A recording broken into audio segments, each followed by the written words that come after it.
Hi, thank you. My name is Ahmed Elshiekh. I'm a medical doctor by training. Graduate from the Faculty of Medicine, Cairo University. But a couple of years ago, I shifted my focus towards public health, and I traveled to the U.S. to study a master's in public health with a focus on global health.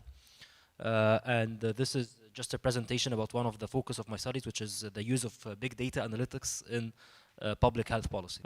First, I'd like to start off by acknowledging the very big help that I received from both the Fulbright Commission here in Egypt and Ahmed East back in the US. They helped me to increase my practical experience in the US, which was beyond the direct objectives of my master's program. So I really have to thank them for this support.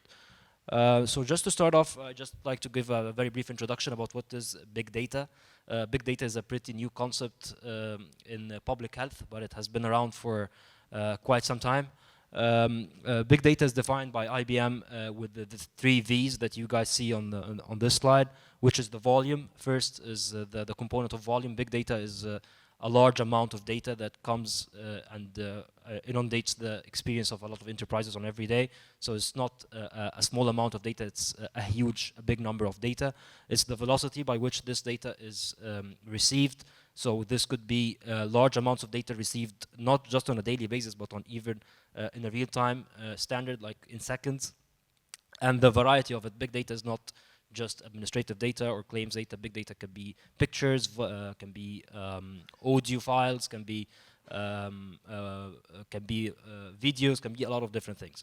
So this is just a very brief definition of what big data is. So what is the use of analytics and big data? It's the use of algorithms or the use of techniques in order to use this very big, large amount of data that flows very, very fast to detect patterns, describe them, what is happening using this data, detect patterns and phenomena and anomalies in a very fast-paced manner, predict future events by seeing what happened in the past and by seeing the relations between different variables. You can predict what's going to happen in the future if you've given certain information about the current status of how things are going. And then you can use that to prescribe and give certain recommendations about how you could use what you know now in order to plan ahead in the future. Oftentimes, these algorithms depend on machine learning algorithms,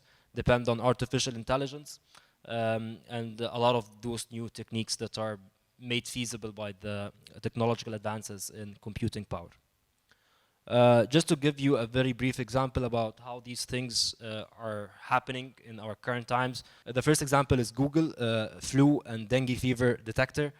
Google has been able to use its information about what people search for to predict the occurrence of epidemics such as the flu, for instance, in North America, or the dengue fever in Southern America, before even the CDC or the WHO can know that these epidemics are happening, just by observing what people are searching for. If people are searching for the word fever, for instance, in a very large manner, a lot of people are searching for the same word, then this is like a key that can enable Google to tell public health policymakers there's an epidemic probably happening right now. You guys maybe don't know it yet, but we can tell you that this is happening. Something else that's been very popular is Apple Health. Everybody has an iPhone, and everybody probably know that iPhones collect a large number of data and information about your health, your heart rate, probably how much time you sleep every day, how much time you use your phone in different times of the day, can tell them how much you sleep, how much you walk on a daily basis, how much you sit, how many floors do you go up and down. All of these data collected from millions and millions of users on a daily basis, or even each minute or each second, can enable Apple to tell a lot of policymakers certain things about the activity levels of the population, if they can predict a certain increase or uptick in the amount of diabetes, for instance, or hypertension based on these data and based on the information that they're collecting. The couple of other examples is what I've been working with, CMS and NICE. There are two institutes, one in the UK, one in the US.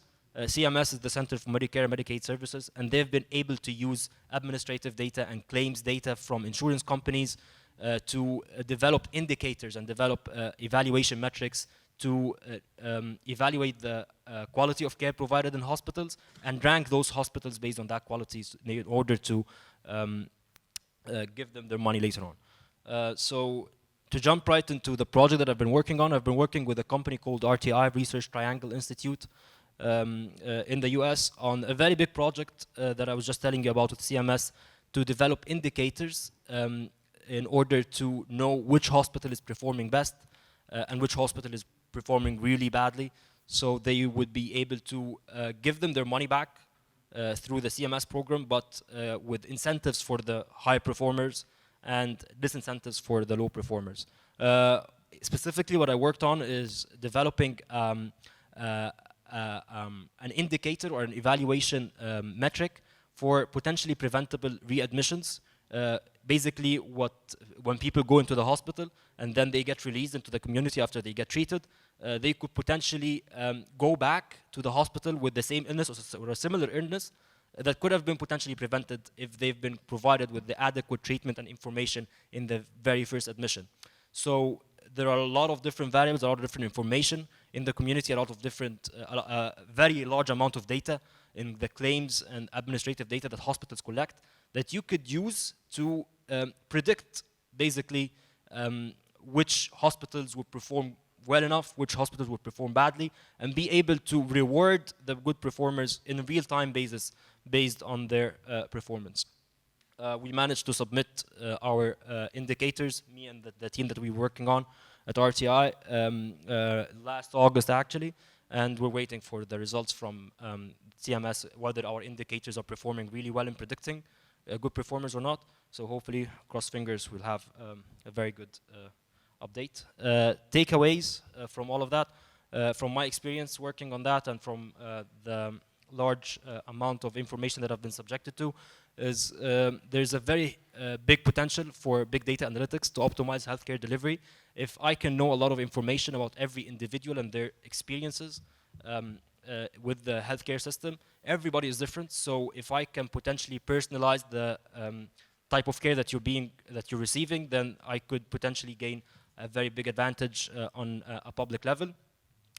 But this requires robust data to begin with. So I've mentioned a lot of different ways that data is being collected, but there are a lot of challenges with ensuring that the data being collected is accurate, is collected in the right manner, and is at least complete. So this is a very big challenge, and of course we have the computing power and trained data scientists, people who will be able to go through the data, develop the algorithms, develop the indicators that accurately capture the right type of data and categorize them in the right way.